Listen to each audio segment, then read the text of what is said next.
I finally have enough books up here that I can actually like shift the frame a little bit and have it more center, so I'm really excited about that. Hello! Today I'm going to be talking about the books that I want to read in 2023. It's a little like TBR for the year.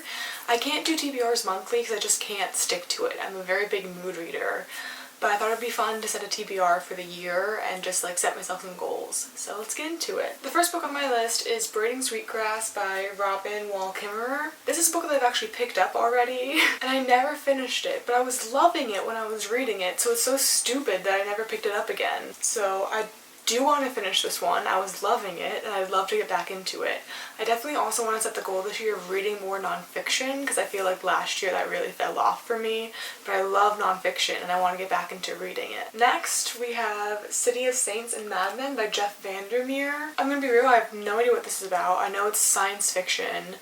The reason it's on this list is because I really loved Annihilation by Jeff Vandermeer and I'd really like to see what his other series are like. I'm hoping that they'll be somewhat similar in nature and I just really want to get into like a good sci-fi series this year. After that we've got American Gods by Neil Gaiman. I want to read this one because I haven't really read much Neil Gaiman. I think the only thing I've read from him is Coraline, which is great, but it's also like a kid's novel. So I'd like to read his adult fiction.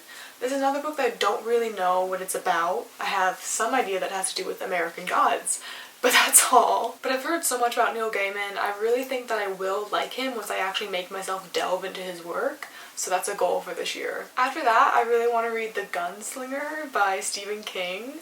This is the Dark Tower book 1.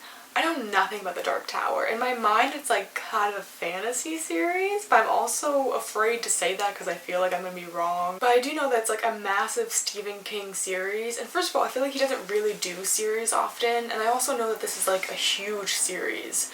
And I like Stephen King a lot, so I've always wanted to read it, and I think that this year is the year that I should. I also want to read An Inventory of Losses by Judith Selansky, I think is how you say it. This is just, first of all, this book is so cool. The cover is really nice. I hope that's in focus. If it's not, I'm sorry. But this is just such a weird little book. Basically, every chapter is dedicated to something that we've lost. The inside sleeve says, with meticulous research and a vivid awareness of why we should care about these losses, Judith Selansky lets these objects speak for themselves. She ventriloquizes the tone of other sources, burrows into the language of contemporaneous, oh my god, I know how to say that word, I swear to god, contemporaneous accounts, and deeply interrogates the very notion of memory. It sounds cool, and it just seems like a cool little book. I just happened upon this in Barnes & Noble one day, and I've always wanted to pick it up. I think this is the year for it. Next, I want to read No Longer Human by Junji Ito. I'm so sorry if I'm not saying that name right. I'm trying really hard, I promise. First of all, let me show you the naked cover. Isn't that so cool? I love it. Essentially, all I know about this is that it's a horror novel, and it's manga, and I've never read manga before, first of all, so like this would be a nice little introduction to me, maybe I'll like it. But I've also just heard a lot about this author and how great his horror stuff is, which really intrigues me, which really makes me want to pick it up, because I want to get more into horror. I've always liked horror books when I read them, so I figured this year I should make it more of a purpose to pick them up.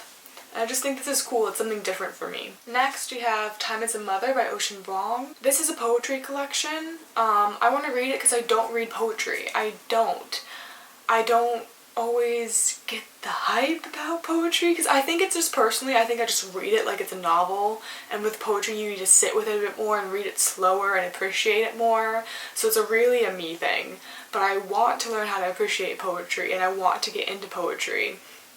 And I think that this would be a good foray into that because I really loved his novel, I think it's On Earth We're Briefly Gorgeous. I loved the writing, I loved how lyrical it was, like his writing was very poetic in that novel, and I loved it, so I'm hoping that I'll like his poetry then. And I've heard nothing but great things about his poetry, so I'm really excited to get into this. Then we have The Left Hand of Darkness by Ursula, oh my god, my speech is not great today, by Ursula K. Le Guin. My speech impediment is coming out. This is a science fiction novel, and Ursula Le Guin like typically plays with social commentary in her novels. Like I just read The Dispossessed this year and I loved it. And this novel plays with gender.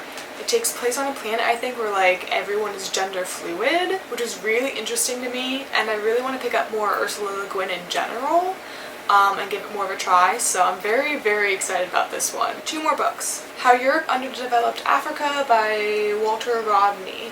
This book just seems so important. I've had it on my shelf for like 2 years now, I think. And I'm always mad at myself that I'm not picking it up because it sounds so interesting. Like, I want to know how Europe underdeveloped Africa. I mean, is there anything else to say? Like, I want to read it. I want to read more nonfiction in general. I think this would be a great place to start. Last but not least on the list is Wuthering Heights by Emily Bronte. I have this gorgeous edition. Every time I pick up a penguin cloth bound, I feel like I need to show it off. So here I am showing it off. I want to read more classics in general. I have a lot. You can see them behind me. Not over there, over here. I have a lot of penguin cloth bound editions because I love them, but I want to be actually reading them this year. Wuthering Heights just seems like a good place to start for me because I love Charlotte Bronte, so I've always been interested in reading the other Bronte sisters, and just what I've heard about the novel appeals to me. I want to know more about Heathcliff. I want to understand the references. I want to get it, so this is definitely very high on my list. I hope you can't hear my air conditioning, and if you can, I'm really sorry. It's not my fault, I promise. But thank you for watching. Those are all the books I want to read in 2023. Obviously, I want to read more books than that, but these are like the goal books to get to at some point. Thank you for watching, and I'll see you soon with another video. Bye!